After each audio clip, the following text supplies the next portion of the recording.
and sales rentals, and we also do more complex things also in the field of commercial, residential, taking apart buildings and rebuilding them, which is also something very very interesting as an investment for long term, because the prices are very cheap and you get a brand new apartment. So these are things that we could also talk about in depth if this is interesting to you. Yeah, it's very important. The things that we mention here, you have to be sure that if there's something that comes up, don't take obviously any advice as verbatim. You should also discuss it with the lawyer, just to make sure that things are understood, because sometimes it's also important to understand it from a legal perspective. So there's two forms of real estate in Israel, where it's either rental or purchase when we're talking about residential. In the rental, we have short-term, we have all these types of rental options, and from buying, we have also these types of rental options. What do you mean by solidified from afar? That means like you could rent an apartment from here, so it's also important to have. So you can enter into a lease with an owner from Australia. From Australia. Also, when he's abroad, right? He doesn't have to be here. So you could sublease it from here. Yeah, we do that as property managers. We sublet it for the owners on their behalf, even. So we do that for them. Okay. In the rental, by the way, I don't know how it works all over the world, but in Israel, what it includes is nothing, which means you have to negotiate everything into the contract, or accept that you need to pay electricity, water, municipal taxes, and building taxes, which is called Arnona, Vad Bait, and Chashmal and Arnona, and Mayim. So it's very important that when you take a property, you make sure. Sorry? Here it's called body corporate. So strata levies. Vada Bait, body corporate. Body corporate. So that's what the equivalent is of here. But in Israel, it's not as organized. It's usually a person within a building who does the building committee and stuff like that, and he's the person who brings the cleaner, pays the electricity bill and the water bill. But all the owners contribute to that. Correct. They pay into what he tells them every month. So as a rule of thumb, if you're paying 100 shekels a week for rent, what would you expect to pay for all the other outgoings? Is it like double, or no. Is there any rule of thumb? No. Each building is very specific. Very different. If it were a high maintenance building, like a 30-story building, then the maintenance would be very expensive. Yeah, if it's got lifts or something. You could even pay $1,000. You really need to make sure you find out what the total cost of renting is. Definitely, definitely. And the difference that I've spotted immediately to here is that here the tenant, I've got a few apartments that I rent out here, and I don't have to pay electricity. The tenant pays the electricity. I pay the water for some reason, but they pay the electricity. Correct. And as an owner in Israel, if you rent out the property, you could have everything completely rented, and you would only receive rent and not have to deal with anything. Oh, I thought you said that I had to pay the owner has to pay the electricity. No, the renter. The tenant, okay, I beg your pardon. tenant pays. I beg your Yeah, pardon. Right. unless it's negotiated, and then Right. you raise the price to include that as well. Right. I've had that with foreigners, say from high-tech companies. They want their worker to have an all-inclusive rental agreement where all the prices are included within. So what normally happens? The owner of the property sends you the bills when he gets. No, you take them over. I do everything. You take full responsibility for the council. I manage everything. The owner, on his behalf, hands me a power of attorney if I manage his property. Okay. And I deal with the renter in And terms you collect of payment. those fees from the I make sure everything's being paid, correct. Yeah. There's also all kinds of examples, like a person, if he comes into the apartment and doesn't pay, the building committee, who's liable is the owner. So you have to have in the contract also something that pushes the liability onto the renter. Because the owner is liable always for the building committee costs. But if it's not in the contract, then he can defer it and we'll come back to you. So it's very also important who the owner of the apartment is on a rental contract, obviously to get to know the person. So I would advise, if it's a more expensive property, to get a lawyer. You know, like if you're looking to spend $10,000, between $5,000 to $10,000 a month or even higher, I would recommend getting a lawyer. And in Israel, if a tenant's naughty, how hard or easy is it to get the tenant out? If he doesn't pay at all, it's easier because it's faster. If he's paying but he's just a pain in the neck, then there's clauses in the contracts that you can activate on the behalf of possibly the clause of not letting you in to show the apartment for sale, and he's not allowing you, then he's breaching contract, and then you can or enforce scribbling that. on the walls or doing damage. Correct, or bothering the neighbors, making too much noise. And so it's easy to get a tenant out? It's, I would say, in the case that he doesn't pay his rent from the moment that he starts defaulting, I would say it's about 2 to 3 months to get a tenant out. But there's a lot of securities put in place by my company when we take over the management. In the case that there's a person who's paying rent who's just being a very difficult tenant, then there's usually maybe 6 months to a year. Right. And But he's also liable for, you could, in that time, you're also taking him for court also for losses, financial losses that are concurring to the property, whatever happens is to the allowed to property. discriminate?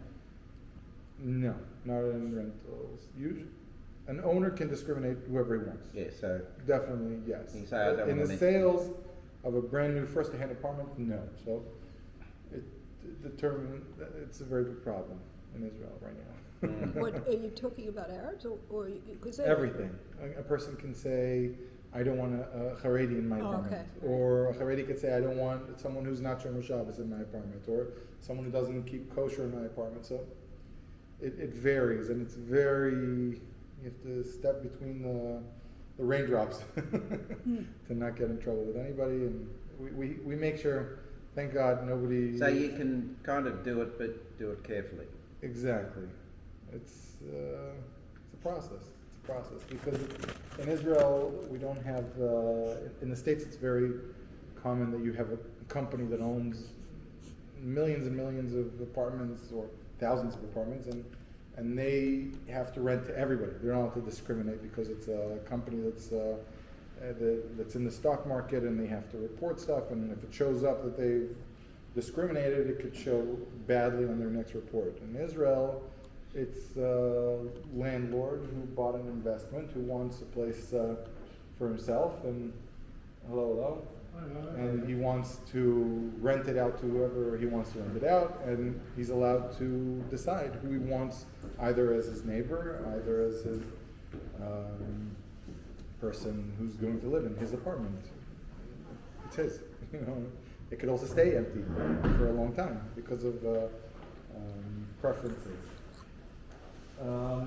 So again, in the legal aspects, it's important to take care of a lawyer, the landlord, to make sure that he is really the landlord. We've had incidences that we've had customers come and ask us to find for them apartments, and during the process we realized the person was a subletter, and there was no, in the contract you weren't allowed to sublet the apartment, so that would have caused the person a lot of problems when he came to be in the apartment. So where you've written get yourself a lawyer, is it part of your package that you would recommend a lawyer, or what? It's in certain types of deals we do recommend lawyers.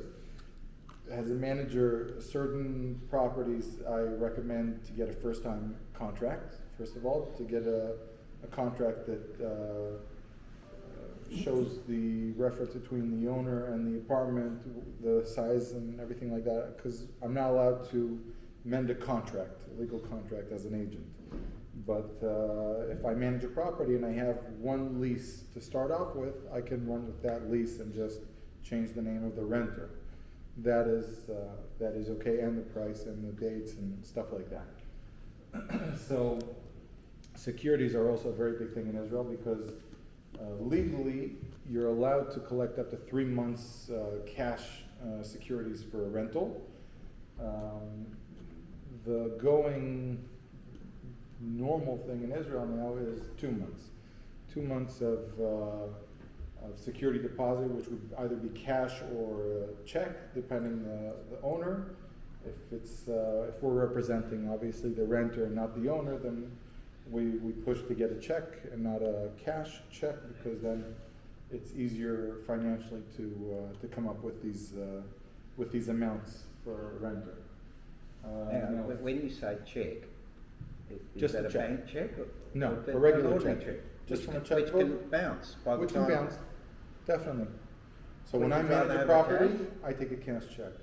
Yeah, you If pay I'm cash. if I'm standing on behalf of the person who's going to, Yeah, you want cash. definitely. And does the cash go to the owner, or you've got to hold it in your trust account? The cash goes to the owner. Right. Definitely, yes. It's very important. Sorry? We don't have checkbooks In Australia. In Israel, it's very common.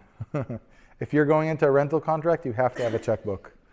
It's people order for the first time in their lives checkbooks with the rental contracts. So we have the wear and tear, fair wear and tear in Israel goes without saying. I think it's the same here as well, where you don't have to have any problems with the owner. Fair wear and tear is fair wear and tear. No coming back to you. Now the currency of payment is in shekels mostly, because that's just the way it is, and that's Israel. Unless, again, discussed, and then it could be turned into dollars, either US mostly. I've had an Australian client actually who paid in Australian dollars to an account that they've exchanged it every month, and it was sent in shekels. But it's the owner agreed to that because he got a higher rental from the renter. So it all depends the case. Now, when you buy in Israel, I know over here there's a certain 7 days of cooling off period. In Israel, once you sign a contract, it's a done deal, and there's no back or any cancellations. Once you cancel, there's a 10% cancellation fee that's either on the owner or the buyer. So you have to be sure that when you do that, you know exactly what you're going into. Okay, all deeds and docs are signed by the lawyer, unless you're giving a power of attorney. Otherwise, you're the person who's signing everything, and you report to the government that everything's reported from top to bottom, and there's no ways to play around with it.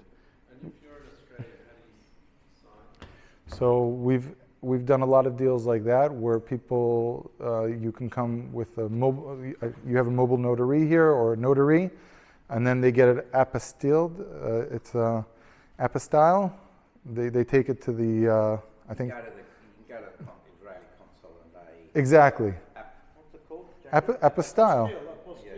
Apostille, yes. And then that gives power of attorney to your lawyer, and he can sign on your behalf the contract to either buy or sell the apartment, to pay taxes on your behalf, to get a mortgage on your behalf, everything, from top to bottom.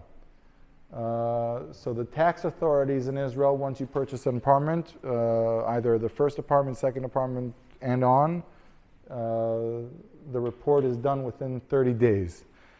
So you'll have to pay. If it's a first-hand apartment, there's a little bit of a different rule of thumb on that, because that you can defer the payment until you've received the key for the apartment, and then 30 days. But people usually do that if they want to make aliyah. and then they use the time to, if negotiated properly, you can also avoid building index, which is also another thing on 40% of the cost that wasn't paid, and you would have to pay the tax only after you get the apartment, but it would be a reduced tax as an Oleh Chadash or a person who's a resident of Israel completely. So what's this rate of tax? This tax is 8%. So it's like we As a foreigner. As a foreigner. As an Oleh Chadash, it's 0.5%. So some people say, I rather do 365. Out of 365, you have to be in Israel 186 days. So if you live in Israel for 186 days, you only pay 0.5%. Correct.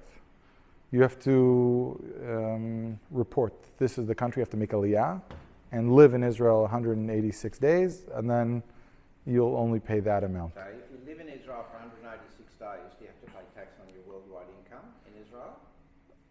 I don't know the worldwide income, but definitely for Israel, you have to start paying on the Israeli income right away. Right. So they're the things you got to find out. That's the question, definitely. So regarding purchasing, once you start the process of purchasing an apartment in Israel, there's the contract that you have to get an attorney.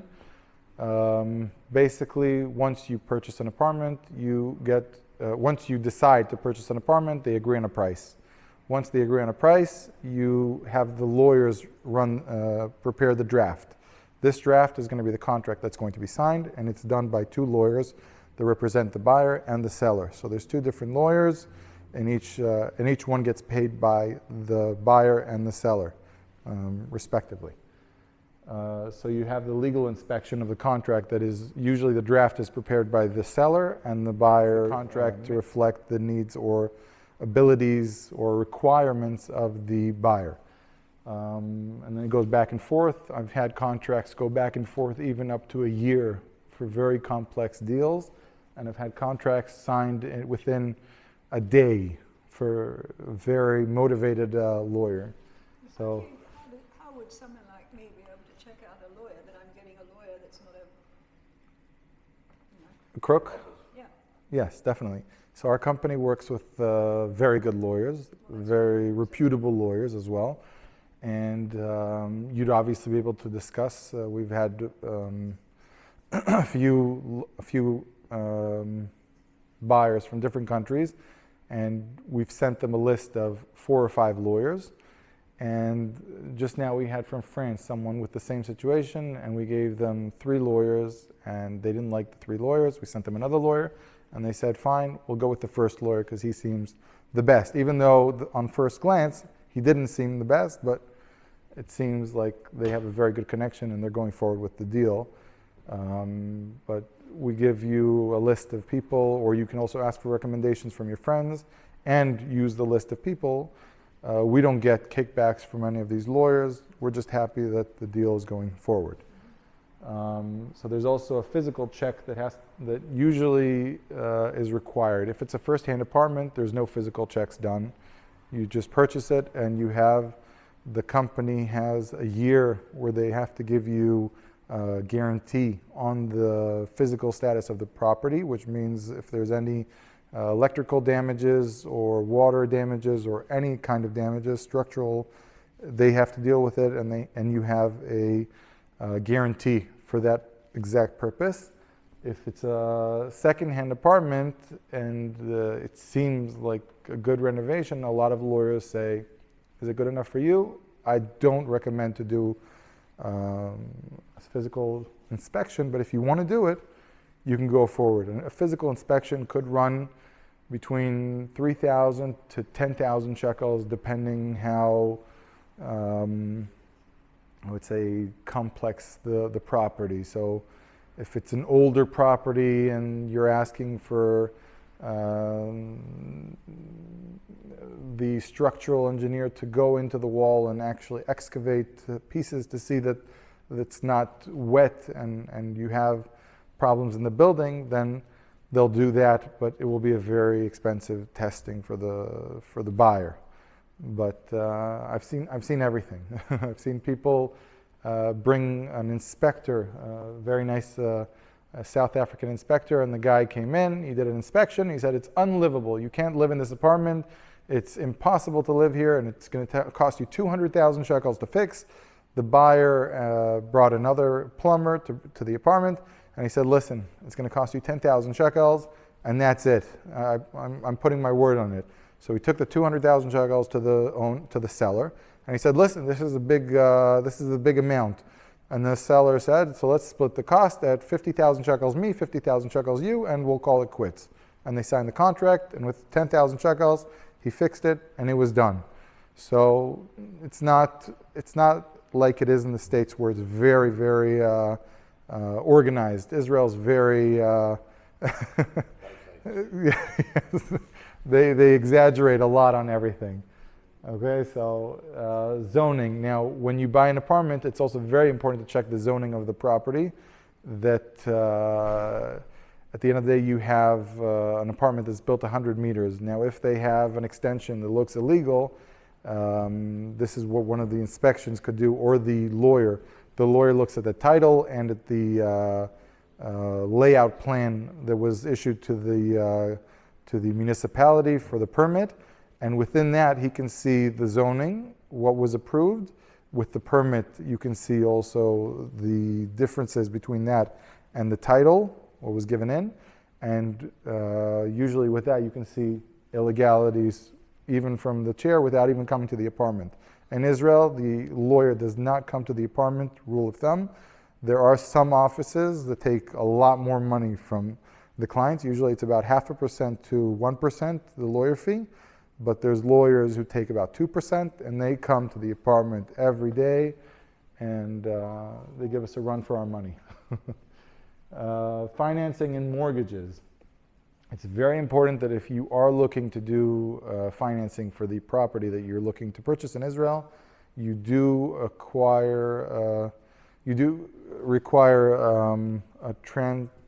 a full checkup by the mortgage broker, because the mortgage broker could tell you with a few different banks the good rates and give you a preliminary approval of the mortgage and give you preliminary rates also, what could possibly be given to you on the market.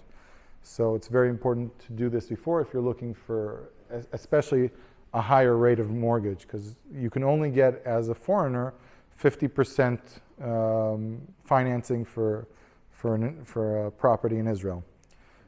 And that's 50% of what? of the cost, of the valuation, exactly. So if you bought it for $1 million shekels and the bank says, I don't care, I think it's only worth 800,000. 400,000. 400,000. Yes. If you buy off the plan in Israel before it's building's complete, You don't need it. Do you get a guarantee of finance? Yeah. So the bank You don't need it, exactly.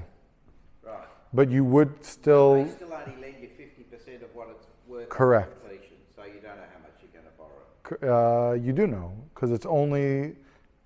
If you bought it in the beginning of the year. You're saying the index, the building index. Yeah, and then you got another year before it's finished. You So want to it's. know you've got your finance when you're entering into the contract, but you don't settle until 12 months later. It's 12 months later that the bank says, we think values have gone down, so we're only lending you. No, that won't be. The value will always be the value paid out. So you will get the building index also included in the cost. So the bank's guaranteeing you what, so you. Correct. There's no doubt on the amount that you can borrow. Correct. But it will increase the amount that you borrow because the building index. So the building index. And the bank can't say, well, sorry, your situation has changed over the last 12 months. We don't like you anymore. No. They can't do that? Once you've entered you've the got your transaction, approval, you're done. Guaranteed. Yes. That's why pre-approval is very important. And once you start the payment process and you have a mortgage that is signed, you're done. You're fully insured on the whole process. Obviously, you can't default. Like if you start paying, you have a 50% financing per se, and you took 10%, and right now, that 10% you've took out of the mortgage. First of all, the mortgage will always get you to pay your part first. So the 50% that you have to pay to get the mortgage is from pocket. So you have to pay that. You can't take that from a loan. So you have to pay that 50%, and only after the 50% you get, say, another 10%, and you start paying the mortgage on that 10% that you've taken, even though you haven't received the apartment yet. Right. So And if you make aliyah, how much can you borrow? 70%, up to 75%, up to 75%. But you have to live in Israel more than half a year, and But from Chutz La'aretz you can go only 50%. exactly. There are ways to get 75%. It's not the rule of Bank of Israel is 50%. But there are ways and companies that would give you more. It won't be the cheapest mortgage rate, but it will be a higher rate. So there's some people who invest or flip apartments that do like this this option. Is it a second mortgage option or it's Involves that, yes. The bank will only give you up to 50%. They're obligated to that. So right now we're standing at 4.75, the prime, and it stopped this month. The mortgage is plus, it's 1.5, the mirvach, the gap between that and the given mortgage, but the banks already give prime minus and stuff like that. So you could potentially get to around 4.75 plus 1.5 is 6.25. So around 6. Buying it to occupy yourself instead of buying as an investment, do you get better rates? Or do they treat owner-occupiers than investors differently? If the investor has another apartment that he owns that's not as financed, then they would give you a better rate, possibly. Yeah. Or if you have a very good income as a first-time buyer, they would also give you a very good rate, as opposed to someone who stands with the ability to take the mortgage. The ability to take the mortgage is you have to have 30% of that money that the mortgage is going to take, the cost of the mortgage every month. That has to be clear. If you're making 10,000 shekels, then you can only take a mortgage up to 3,300 shekels return every month. So it can only be a third of your income every month, up to a third. Am I correct? This is less talking about here. Over there that they over in Israel that having foreign buyers it makes it very difficult for young Israelis to buy. And there's a lot of high-tech people also that are in the market, and they have very, very deep pockets because they've made an app and a year later sold it for $300 million or obscene amounts of money, and they don't care. They walk into apartments and they just buy. They don't care about the shelf cost and what its going rate is on the market. Is there such a thing as, say, a little old lady in the German colony? She has a 2-bedroom apartment and she dies, and so it's sold. And do they come up much? I don't know. Yes. That's the sort of thing. Yes. We have a lot of apartments like this. Yes. We had also apartments of people who someone passed away and the heirs called us up and said, we don't know what they owned. Could you help us figure this out? And we've found out they have 4 million shekels of property, and we're in the process of helping them sell those 4 million shekels of properties with squatters and key money buyers and stuff like that. It gets very complex, but with the right management / agent, we can get very complex things also done. What would be the price for what I just said, the little old lady with the 2-bedroom apartment, she dies, round about the German colony, that sort of area? It depends if her kids are interested in selling quick or if the kids are interested in making a big buck. Would it sell for, I imagine, a good $1 million, would it? It could sell for $1 million, definitely. Would there be any that sell for less? You're talking It could. dollars, are you? It could possibly sell for less. We've had situations still now where people have asked to sell stuff like that for less. Definitely. Now, there's a little bit of a slowdown on the Israeli market because of the interest rate, which is why we're seeing a big rise in cash buyers in the market. Cash buyers are king right now on the Israeli market, and they're doing a very, very good job at getting good deals. This is also one of the things that I wanted to talk about tonight, because at the end of the day, the market has a certain amount of apartments being built, and the need for apartments yearly is growing a lot every year. And with the amount of apartments not being built because of the interest rate going up, which means the builders are deferring starting the projects till the interest rates go down, because this really hurts their projects in a way that they can't build, then these people defer the starting of these projects, and a lot of apartments are not being built, which means the market still needs a lot of apartments, but the developers can't develop these properties because they can't make the margin they need to make to put this project up on its feet. So they're deferring. The second-hand market is still there, and the first-hand apartments are on a decrease. So there's still, the supply is very minimal, and the demand is still going up. So For the new apartments. exactly. So second apartment, if the heirs are wise and they're not with an apartment, they might think about the situation where they're looking to purchase, to ask for a higher price, because they're saying, listen, we don't care. We didn't finance this apartment. It's owned by someone who passed away.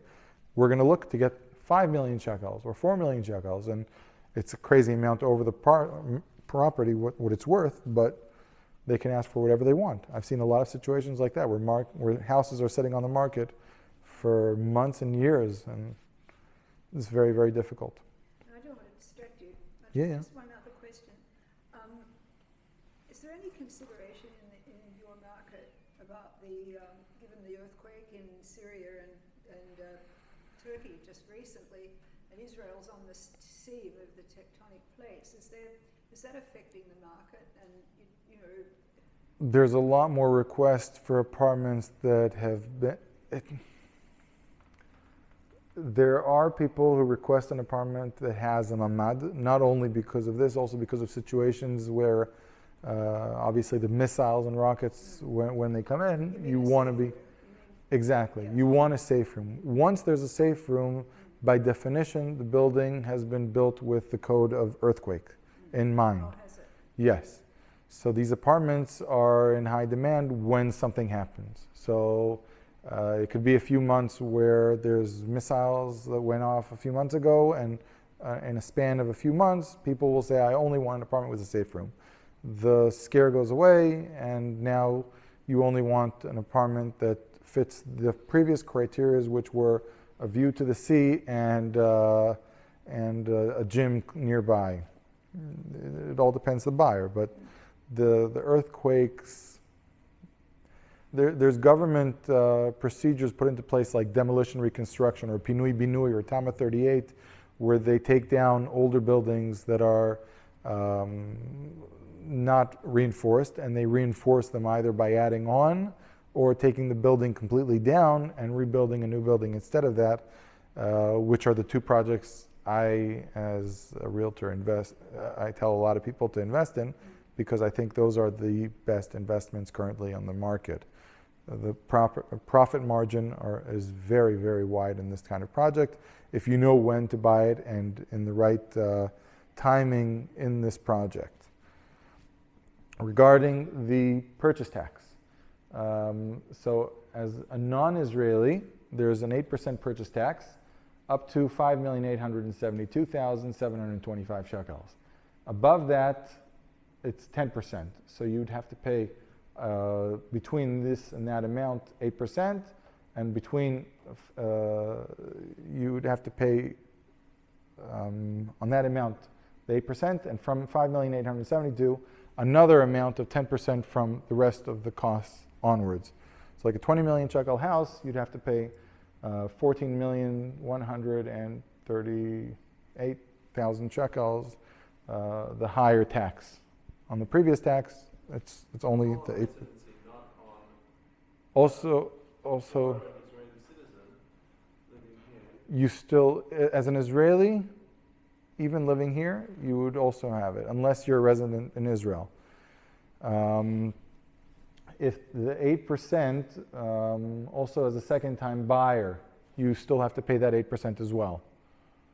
Only a first-hand apartment or an Oleh Hadash get a discounted purchase tax. And when these, in Israel in general, when a price is advertised, how does it relate to the sale price? When a price of? Of a property is advertised, how does that translate to an actual sale price? In regards to the complete price, the agency, lawyer, tax? On your document here, it'll have a price on the top. Correct. So, like in Australia, that really, that's indicative only, and usually it's quite a bit higher. Because you'd have to add the 8% tax and No, because it's sort of like a strategy of advertising that our agents use, that they'll get more buyers. Even though so in Israel, it could, 90% of the time, it will go beneath. About 10 to 20%. So Depends the agent, depends the owner. Sometimes it's an owner who says, this is the price, and it is what it is. But that's it.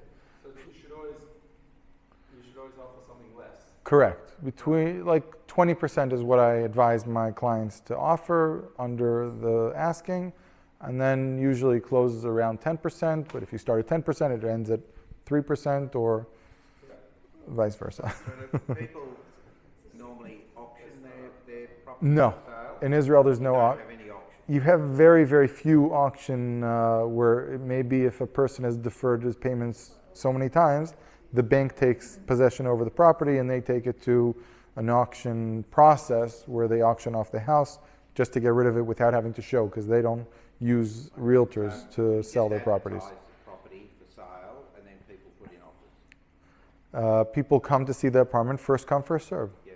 So if there's a very good apartment, And the owner's not obligated to accept no. the price is advertised. When they come to our office, we do make sure that the people who come to our apartment do have to our office are interested, in fact, in the purchase process, in the selling process. Yeah, but if someone advertises a house for sale for 3 million shekels, and someone comes along and says, okay, I'll pay you 3 million shekels, they're not obligated to accept no. that. They can say, no, I think I'll get more. No, he won't say, I think I'll get more. He says, I think I'll stay with what I have, maybe. Or wait. But he won't say, I think I'll get more. That is very rare, unless it's on the market for a very long time, and then he might say something like that. So that's a second-hand apartment or a process like that. Now, the purchase tax as a single buyer, as a single buyer, you have a first-time buyer in Israel, an Israeli first-time buyer. You have the purchase tax at these scales. You have from 0 to 1,919,000, 0%. From 1,919,000 till that amount, the 3.5% on the amounts over there. And between 2,278,000 to 5,872,000, you have 5%. Okay, and when we go from the amount of 5,872,000 to 19,575,000, 8%. Again, it's the different tax brackets for each amount.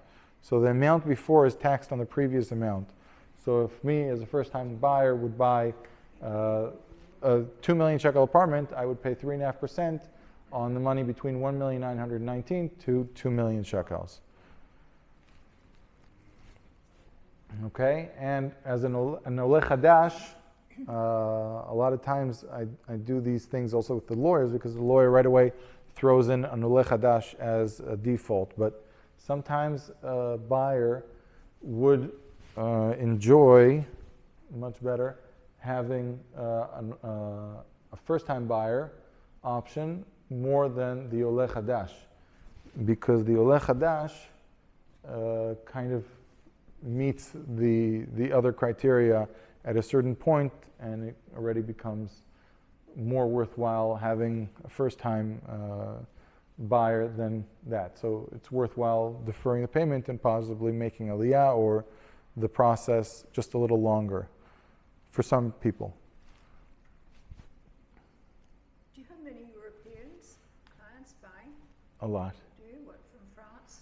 France, England, definitely. A lot of people looking for investments. They're looking to take their money out of those countries. We've been traveling a lot since COVID, and a lot of people are saying, also from the States, also from France, from London, it's done. They're coming to us and saying, we want an insurance policy in Israel. We need to have something on the side there. We're paying a lot to AIG here, to whatever, and I need something that if something happens here, I can get away and I'm not going to be stuck without anything. What about, and also in South America, like Brazil? We've had from Mexico. We've had from Brazil. I think from Uruguay we had as well. Brazil we haven't had yet. I think that's an interesting destination for the next one. Again, I don't want to divert you too No, no. much, but Yeah. a lot of your buyers, or quite a proportion of your buyers, are they, when you say in case something happens, like in case anti-Semitism or Russia throws a bomb or something, is that what they're wanting, an insurance in Israel, a haven Correct. in Israel? Yes, definitely. You see in Ukraine people getting kicked out of thousands and thousands of apartments and houses, and they've got nothing to return to.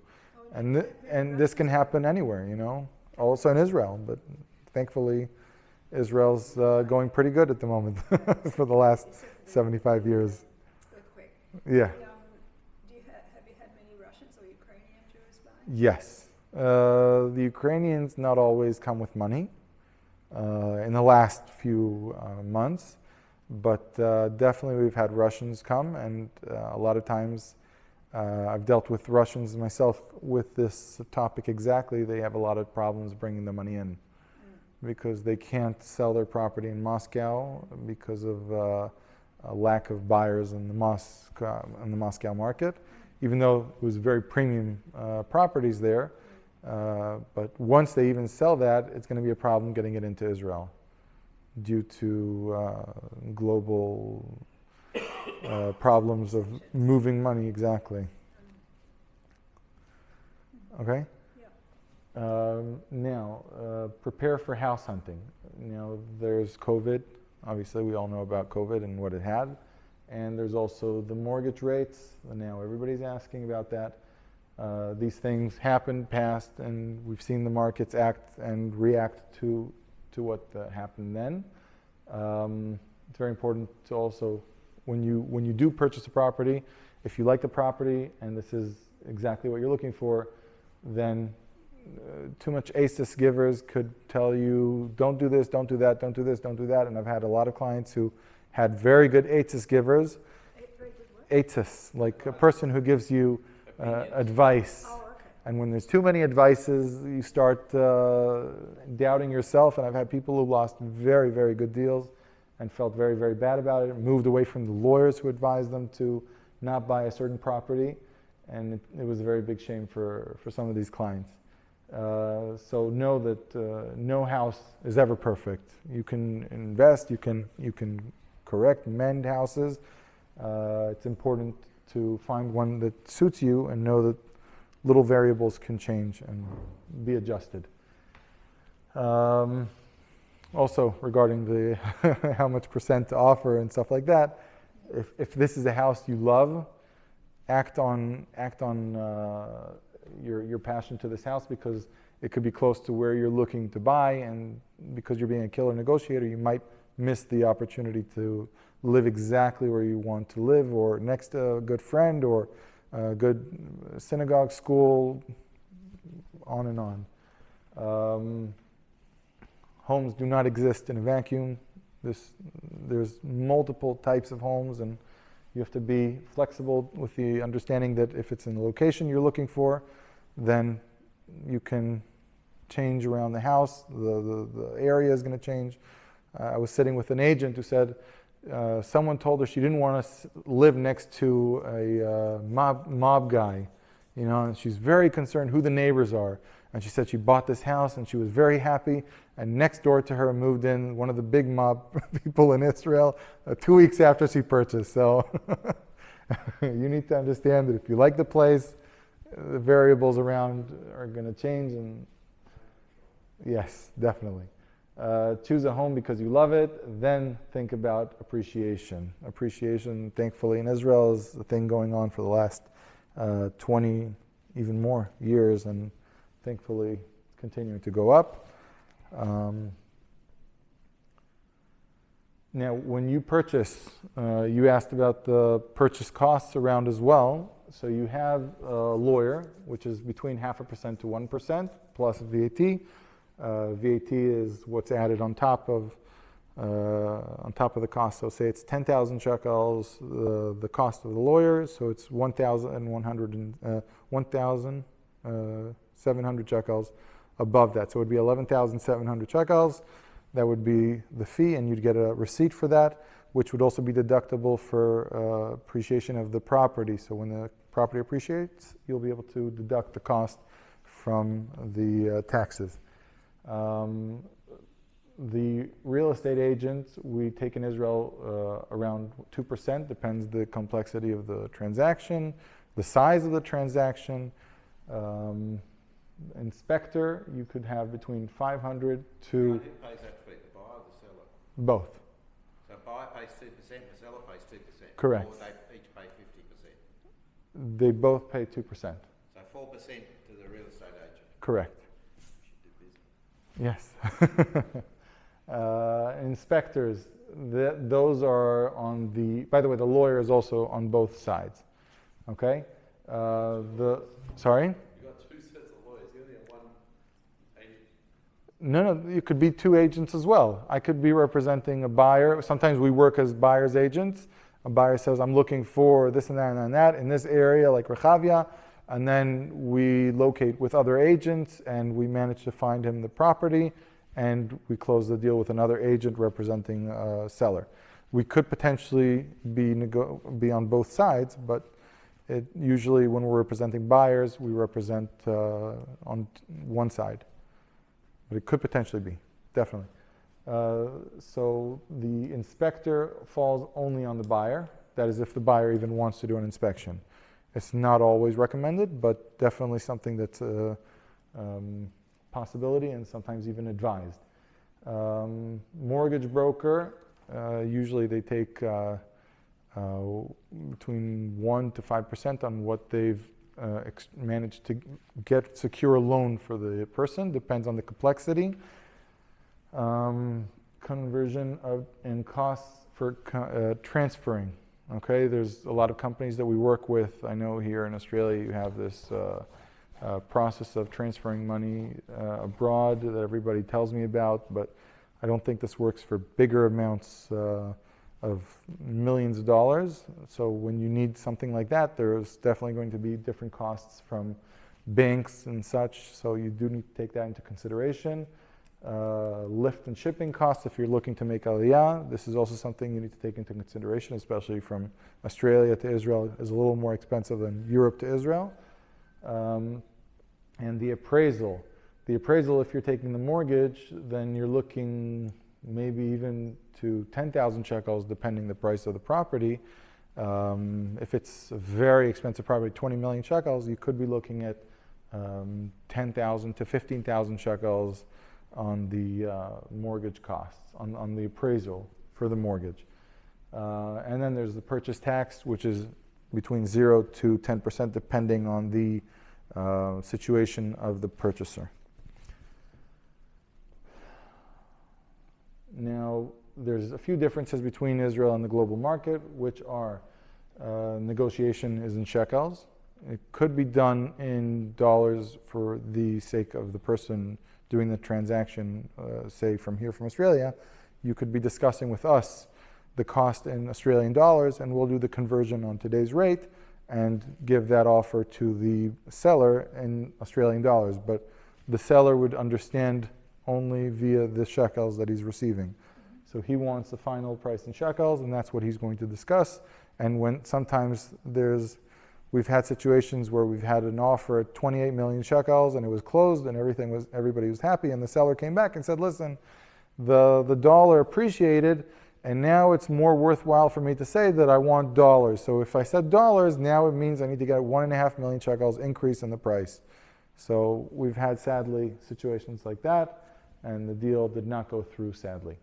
So square meters to square feet, here we have square meters as well. So you actually, when you see the amount of meters in Israel in apartments, you would see the arnona, which is the municipal taxes. They tax in Jerusalem specifically according to the net meters in the property.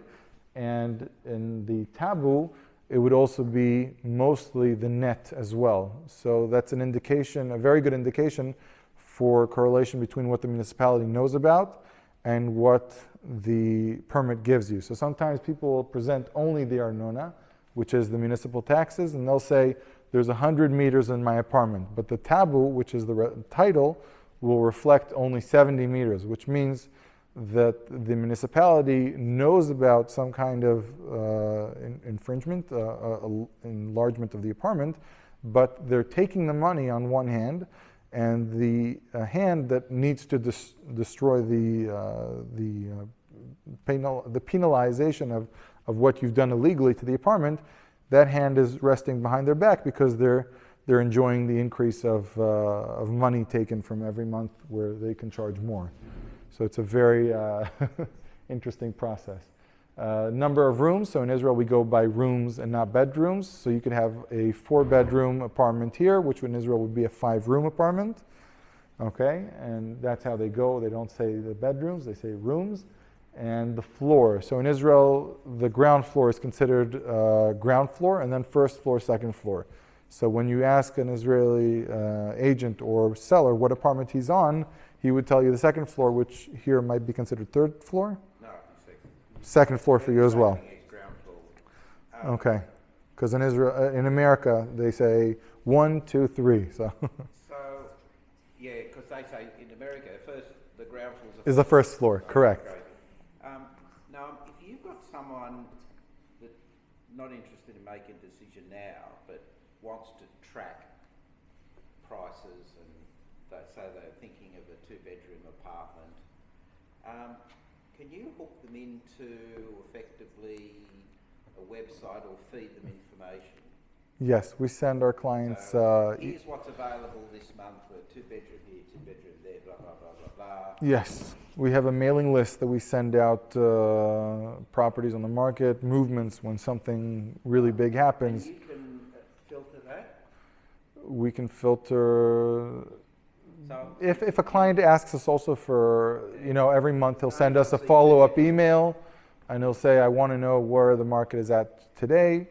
We can tell him today there's been, from last month to now, the property prices in Israel have gone down 0.5%. But in the total of a year back from now, the properties have gone up 7.3% in Israel.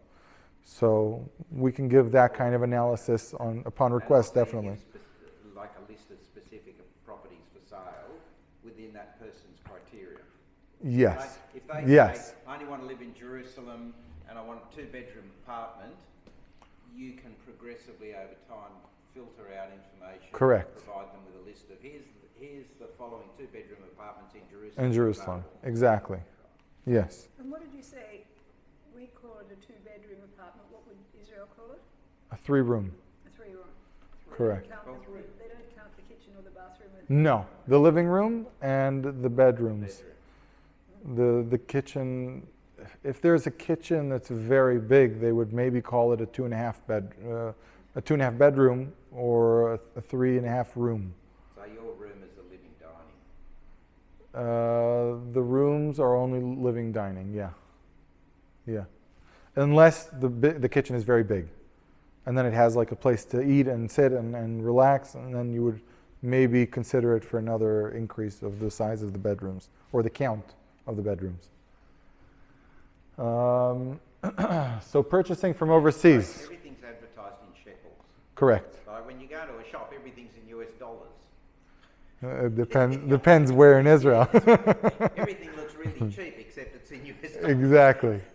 So by us, it's all in shekels. All real estate's advertised in shekels. Correct. It used to be advertised in US dollars, but it changed a long time ago when the dollar started fluctuating too much. So we do sales for people also from within Zoom and WhatsApp and stuff like this. So we've had a lot of clients who couldn't get out of the country who said we're buying the property, and they bought the property, and they weren't even in the apartment until after they signed the contract. And then when they came to sign the contract, or after they got the key, we showed them the apartment for the first time physically. And it's a very easy success if done properly. Based on your status at the time you enter into the contract. Correct. So if you Unless it's a first-hand apartment. Right, but if you make an aliyah after you enter into the contract, bad luck. Correct. You'll still pay tax at the higher rate. Correct. Yes. I do advise people sometimes we prolong the process of the contract closing, and then we assist them either with Nefesh B'Nefesh or the Sochnut Yehudit, the Jewish agency, to help them push through the process of the Aliyah to make it faster. Okay. We have the right connections to thankfully move things along for people in the right situations, obviously, if everything's okay. So turning a house into your home. There are some examples of places that we've sold to people that were in horrible condition, and we've managed to turn them into beautiful places. So there, sometimes creativity, you can't even tell that this is the same apartment, and with the right people around helping, then there's definitely a way to come back and make it a luxury place. This apartment per se was renovated. Before renovation, this apartment was yielding 4,500 shekels. After the renovation, we managed to secure him a 14,000 shekels rental agreement for 3 years ahead. So there's good options on that. Obviously, there's things that happen during Corona that cause people to say, "Oh, why should I make aliyah? Why should I do that? Why should I do that?" Things caused people to make aliyah and think outside the box. And we have anti-Semitism here, anti-Semitism there. We have this type of situation, mortgage rates. Someone comes with a very good offer. Someone was telling me that he got a very good offer for his apartment here in Sydney, and he wants to think about maybe rediversifying his portfolio and not just having all the money here. And we have very good opportunities for people to come and buy in Israel, if also in the situation of just a small investment in Israel. Now, regarding the property market right now, there's a little bit of a problem now with the mortgage rates, which is something that could be turned into an investment opportunity for people who are looking to purchase in Israel because of the supply and demand.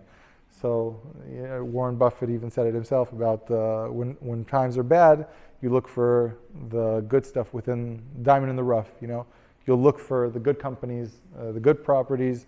When everything is not so good on the market, you can find good opportunities if you're looking well enough. And the interest rates on the market, if you can see, in the past, we're looking at the rates.